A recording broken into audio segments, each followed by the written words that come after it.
Are we ever going to get a remake or sequel to the Jak and Daxter series? I mean, come on. We've gotten like 37 Last of Us remakes. There might be a new Uncharted sequel or prequel in the development. Hell, even Ratchet and Clank got a remake, and then a direct sequel to the original timeline of games. And let's not forget that Crash Bandicoot, a Naughty Dog property, got not only a remake but also a sequel as well. When's my duo gonna get their time to shine? Naughty Dog can at least lend the rights to somebody else to develop a new game, a movie, a comic, a webcomic, something. Give me the rights. I'll whip up something good. Or am I just screaming off into the void and no one cares? You know, I'm okay with that. If I'm the only one screaming into the void for new Jak and Daxter content, I'll be the only one screaming into the void. Let's just talk about the games we already do have. The sage yaps on about the precursors that built this place all the time. Where did they go? Why did they build this crap? Hello everyone, and I'm so glad that you decided to join your favorite intoxicated mycotic bud today again. So today I wanted to talk to you about Jak and Daxter, literally my favorite franchise of the PlayStation 2. And I wanted to talk to you about some of the world building that goes on in it. Originally I was going to do a video on the story and overall world building of the games, but it feels like that's been done quite a bit by others. So today, I wanted to try and explain to you one of the biggest world building aspects of the entire series and see if that satiates my appetite for Jak and Daxter content. Now, what is eco? Looking at it, it's just a shapeless blob of colored goo that has special effects. There are multiple colors that do different things, and it gets more obscure throughout the series. From a gameplay perspective, it's just a power-up that Jak, the main character, gets so that he can traverse the world and get on with the adventure, right? Right? Wrong! Eco single-handedly is one of the most important substances in the Jak and Daxter universe. And while yes, it can power up our main character Jak, it has so many other applications and uses that listing them all would be genuinely impossible. That being said, let's start with the basics. Eco is basically the Jak and Daxter universe equivalent of matter in our universe. It's a substance that takes on many forms: crystal, goo, drops, ore, gas, and has many different functions. It was created by the gods of the universe called the Precursors, which are closer to a highly advanced alien race than mystical gods like we see in religions of today. That's not to say that the Precursors were not worshipped and appreciated by the people, though. Eco also contains the essence of the Precursors, whatever that means. Therefore, the Precursors manipulated and used Eco to create various planets throughout the known universe, and then seed those planets with life, energy, and stability. Each variant of Eco has a purpose to be used and accomplishes them in different ways. So what kinds are there? Pick up 50 small green ecos, or one big green one to increase your health. The first variant we'll cover is Green Eco, studied by our good friend, the Green Sage, Samos Hagai. I chose this one first because it's the second most abundant form of Eco that we see in-game, but it also has that special connection with one of the main characters. Green Eco is the Eco of life. If something is alive, whether it be a plant, an animal, then it has Green Eco in it. Green Eco is often used in the game as a health source, so we see that it has a regenerative function, along with simply supplying life to the world. And it has some unique effects, such as reversing some of the effects of another type of Eco that we'll cover in a bit. We encounter it in 3 main forms and some other variations throughout the series. There's clusters and drops that are used as health pickups in the first game. We see vents which pump out the substance in a constant stream that fills up the character's health to full. And we see after the series' jump to Haven City that Green Eco is carried in health containers which also restore the player's health. Some not so common forms we see are guiding lights in the Tomb of Mar, which are powered by Green Eco, crystals, some of which convert other types of Eco into Green Eco, and as ammo for the Lobber gun in the Lost Frontier. How did they make the Eco of life into a bomb to be used? I have no idea. While in the Precursor Legacy, Jak doesn't receive any abilities when channeling Green Eco through his body. The Lost Frontier shows us that using Green Eco, Jak can create crystals as platforms and shields for protection. Blue Eco allows you to run fast, break boxes, and even activate some precursor artifacts when you get near them. The second one we'll go over is Blue Eco, the Eco of Motion. Blue Eco is used fairly regularly through the series. Since it embodies motion, it has many uses and I would argue is actually the most useful eco type. If something moves, you best believe some Blue Eco was used in it. A lot of the time it's used to power machines, move objects, create magnets, and much more. Oftentimes it was used in older games to repower old precursor technology. It's assumed that the entire eco grid which powers all of Haven City is also utilizing Blue Eco because of its electrical properties. Like Green Eco, Blue Eco is found in similar forms. Namely, there are clusters of Blue Eco around which branch out and shift in place like electricity out of a Tesla coil, or the Chidori Jutsu in Naruto. There are also vents that have Blue Eco flowing out of them in a stream just like Green Eco. These, when collected, fill up a meter that Jack utilizes, which gives him the property of being able to power various objects, pull in/explode metal objects, and move faster than he would normally. As the series goes on, Blue Eco is seen less in its natural state and often is shown as a beam of concentrated blue light or a stream of electricity. We also see that this type of eco is used in weaponry and vehicle production. In weapons, it's often used as an ammo for rapid-firing gun mods, such as the Vulcan Fury, the Arc Wielder, or the Needle Laser. In vehicles, it's often used as a boost to speed up the vehicles, as seen in Jack X or the Zoomers in other parts of the series. It is also used as propulsion for Jack's jetboard. In The Lost Frontier, Jack can use Blue Eco to slow down time, which potentially is just him speeding himself up so much that everything else appears slow, and for teleportation. Wow! You can shoot fireballs when you're powered up with Yellow Eco! I think Yellow Eco is the most straightforward of all the types. Often found in areas with high concentration of natural gas, this eco has the properties of heat and range. Isn't that such a weird thing to say? It has the qualities of range? This is the first form of eco that this universe's humans don't really utilize naturally. More often than not, it's used in weaponry and various propulsion systems. It is found in 3 usable forms, and some others that are much more rare. Firstly, it's found in clusters and vents, much like the other 2 eco types we've already covered. It can also be found in ammo for guns and vehicles. Some enemies have this eco stored in their bodies. If they shoot projectiles, they most likely use this type of eco, even if just a little bit. Volcanoes also seem to be a place with higher concentration of yellow eco. It is one of the more offensively stronger types of eco, as it can break open metal that Blue Eco can't.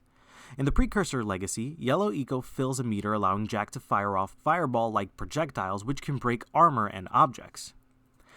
It really isn't until The Lost Frontier that we get a newer ability which can utilize Yellow Eco. When in Yellow Eco-rich areas, Jack can utilize heat and blasting power to rocket in the air, much like Iron Man from the MCU does. Other than that, there isn't much going for Yellow Eco though. Get the Red Eco! Red Eco makes your attack stronger! Red Eco, I would say, is the more mysterious eco type of the traditional colored ones. Its uses seem a little more niche even when compared to the Yellow Eco. It's the eco which embodies the quality of strength. So, I would say Red Eco is utilized by anything that is strong and sturdy. It's the rarest eco found in the first game, but we can see more enemies which use this eco in their favor. It is the eco least used by humans, but it does have some sway when it comes to weaponry and powering things up. It, like Yellow Eco, can be found in clusters, vent, and ammo throughout the various games. The weapons which utilize Red Eco rather than Yellow are more concussive in nature. They often act more like a shotgun than a pistol. A lot of times it also pushes things away rather than blast straight through them. In the Precursor Legacy, this eco allows Jack to do more damage to enemies with his melee attacks. In The Lost Frontier, Jack makes more use of this in a destructive nature with the Eco Amplifier, which is basically a slow-moving bomb powered purely by Red Eco that destroys large structures. You were wrong, Samos. Dark Eco can be controlled. We've learned its secrets. Now, the second to last eco that we'll be talking about today is Dark Eco. Dark Eco is the eco that causes mutations. It can change the form of things with just a touch. The problem that can then arise is that unless this change is curated, it's random and corrupting. It has the most importance when it comes to the story of the games. It is involved with multiple antagonists, obstacles, world building, and even our protagonists themselves. Hands down, this is the most abundant type of eco, not only on the planet that Jack and Daxter live on, but seemingly in the universe. The reason for this is unknown, but I have a theory. My theory suggests that Dark Eco is the original form of eco that was created because it has the ability to change things. It can be changed into the various types of eco by various means. I would say it could be intentionally changed by the precursors and their advanced technology, but we also see that it can happen naturally in the Lost Frontier when we see a green eco crystal converting Dark Eco into green eco. So that does give credence to my theory. And since we know that the Jack and Daxter planet was unfinished, it would make sense that there's so much Dark Eco on the planet itself because they didn't finish the planet. They didn't convert all the Dark Eco that they had brought to be used in its development. There's also the fact that Jack can utilize many of the abilities from other eco types that are provided to him through Dark Eco as well. But we'll get to that. Dark Eco can be found in a couple of different forms. For the most part, it's seen in two main forms and then some alternatives on the side. Small droplets that are usually dropped together in groups or large pools of concentrated Dark Eco are the most common. We see it in ammo when it's used for various weapons, we see concentrated electrical currents of it, and we see some crystalline forms of it that detonate when struck. This eco is the most volatile of all the different types. Simply touching it can cause a plethora of effects to happen. You can be poisoned, killed, mutated, and I'm sure there's more that I'm not even remembering. It's the least stable version of eco, which makes it great for the various uses it has. At the beginning of the series, it seems that what Dark Eco does best is mutate and change things. Most of the enemies that we encounter in the game are corrupted by Dark Eco. We know this to be true because they look nothing like the other species in the area. They explode in a Dark Eco cloud when killed and can spit out Dark Eco projectiles. Some notable enemies that we encounter are the mutated plant, the lurkers, which include Claw, metalheads, including Core, and the Dark Makers. Dark Eco is primarily used in weaponry because of how volatile it is. The Peacemaker, a weapon wielded by Jack and Sig, uses this form of eco as ammo. There are also multiple bombs that are made, which use Dark Eco for its explosive tendencies. Various enemies are also shown corrupting wildlife with Dark Eco, especially early on in the games. In the second game of the series, the protagonist Jack is shown to be experimented on by Praxis, the Baron of Haven City, and the head of the Crimson Guard, Errol. Normally, this would kill anyone that would be subjected to it. It's like injecting poison into your veins in the hope of gaining superpowers. And that's exactly what happened to all the test subjects before Jack. Jack is built different, though. We see that he's been able to use the other types of eco to give himself superpowers, so that very ability to do so is what saves him from dying. The experimentation on Jack completely changes his physiology going forward in the story. He's more angry, he's less forgiving going forward, and when his anger surpasses a certain point, his whole appearance changes. When harnessing the power of Dark Eco, Jack's skin becomes pure white, his eyes become completely black, he grows black horns out of his head, he grows large black fingernails out of his fingers, and has random bolts of purple lightning flying off of him which deal additional damage to people after being hit by him. He also becomes feral, hunching over and barely being able to keep his murderous tendencies under control. He gains increased strength, durability, he becomes faster, he has lightning emanating from his whole body, he can shoot off large projectiles of concentrated dark energy, and can turn invisible when interacting with specific statues. While this transformation is voluntary in-game, it is implied that canonically he cannot control its activation. At the beginning of his time with it, it comes out during heightened levels of anger. Jack is able to gain control of it as the series continues through the help of the Precursor Oracle and subsequently the introduction of Light Eco into his body. So, he does gain a lot of abilities through channeling Dark Eco. All it takes is barely being able to stop himself from killing people, being tortured for 2 years, and having a constant feeling of turmoil in your soul. That's a pretty good trade-off. We also see that Daxter is exposed to Dark Eco at some point in the Lost Frontier, which does give him a form similar to Dark Jack. I personally don't think it makes sense, so I won't go into it too much. It comes with a lot of the same abilities though, like increased strength, durabilities, dark projectiles, and a more monstrous form. Light Eco, it does exist. They must not be allowed to get it! The last form of eco that appears in the series is called light eco. This type of eco is undeniably the rarest form of eco. To this point, up until the events of Jak and Daxter the Precursor Legacy, no one had ever seen it before. Light eco is the eco that represents purity. It's more often than not used as an energy source for large-scale machines created by the Precursors, almost like blue eco on steroids. It's the direct opposite of dark eco, in the sense that it's purifying rather than corrupting and mutating. It is also 100% stable. Now, while I did say dark eco may very well be the eco that can turn into all other types of eco, light eco is created by combining the different colored eco types aside from dark. It's unknown how this happens, as it had never been done before the ending of the Precursor Legacy, but it can be assumed that there needs to be 4 constant streams of each eco color at some unknown ratio smashing into each other.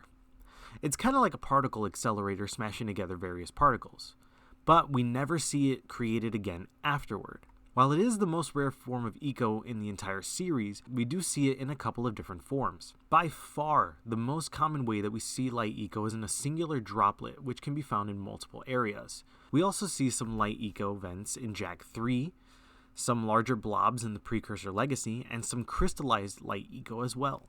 As a direct link between light and dark eco, Jak also has a light form similar to his dark form. The difference is that Jak actually has 2 different light forms, which have 2 very different uses and appearances. In the Precursor Legacy, when Jak channels light eco, he is able to shoot it out in a concentrated blast of pure energy. In Jak 3, Jak is able to conjure up wings made of light which allow him to fly, clap his hands together slowing down time, heal damage that he's sustained, and create a shield to protect himself. In the Precursor Legacy, he becomes almost white with a metallic sheen to him, while in Jak 3, he takes on more of a bluish look with implied light coming out from his eyes, nose, mouth, and other various places on his body. Along with green eco, light eco is able to mitigate the effects of dark eco. Unlike green eco, light eco can instantly take away certain negative effects from people and plants. It, however, cannot change certain mutations like we see with Daxter. But it does help mitigate the effects that Jak feels from the dark eco inside of him and gives him more control over the form. As it is the most rare type of eco, it is almost certain that after the events of Jak 3, there is no more available light eco to be utilized for Jak's light eco transformation. The last time we see light eco in the series is when they are able to find one final drop of it to power a precursor artifact called the Eco Seeker. All eco is maintained and distributed through the Eco Core, a large control panel that became destabilized sometime in the past, which led to the eventual shortage of eco for the world to use.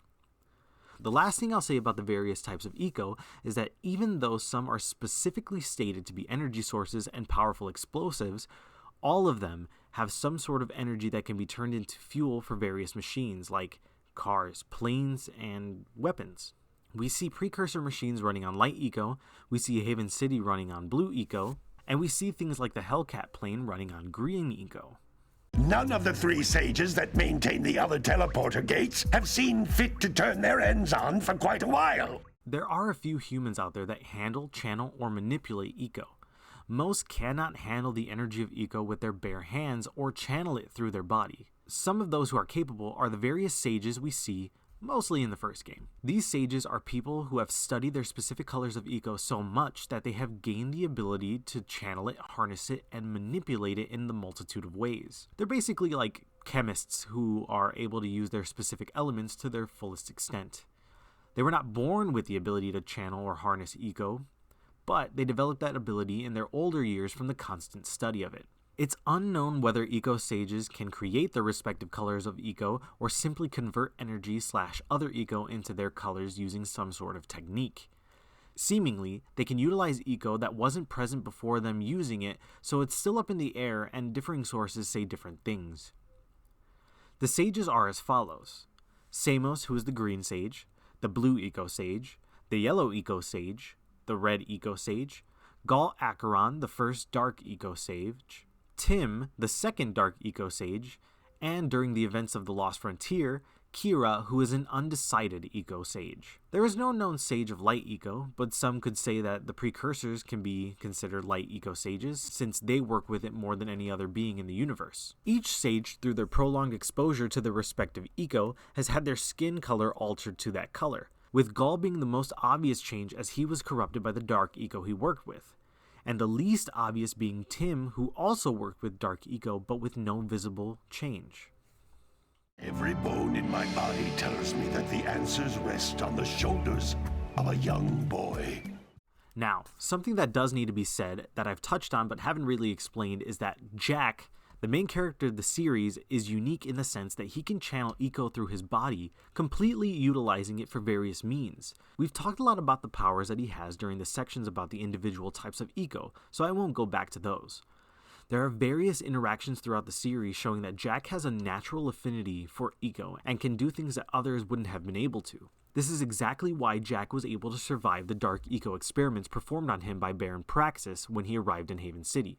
Also, it kind of makes it so that Dark Daxter and Dark Skyheat don't make too much sense anymore, but I digress. He's not a sage though, and he's never trained to be one and has never wanted to be one. So this innate ability to control eco barehanded was his from birth and is something we don't see in any other human. Why is Jack able to use eco in this way? We have no idea. What we do know is that Jack is a descendant of Mar, the founder of Haven City, who also had a vast knowledge of eco. We also know that because of this familial connection, Jack could interact with various precursor artifacts that were only available to Mar's heir. Either way, we have no idea why Jack is so special compared to the average human in this universe. So, what is eco? Well, it's kind of everything in the Jack and Daxter universe. It was specifically used to create everything. And at the same time, it's separated from everything in the universe as well. It's weird to say the least. I'm sure that I missed a couple of things. I didn't really play Jack X too much, so there's most likely some stuff in there I'm not super aware of. Jack and Daxter are also featured in some other games outside of their series that I haven't played, so maybe they add some other lore relevant to eco that I'm not aware of. Either way, I hope you enjoyed this video, and hopefully fueled your Jack and Daxter content deficit. Now, if you would be so kind to let me know in the comments, what's your favorite type of eco? And if you don't have a favorite type of eco, then what's your favorite game in the series? Maybe you didn't like the games in the series. If so, what game do you think is better? I'm definitely trying to get some recommendations for the future as well. Who knows? But as always, thank you for watching, and remember that if you're not toasted with toasted mushroom, you're just baked.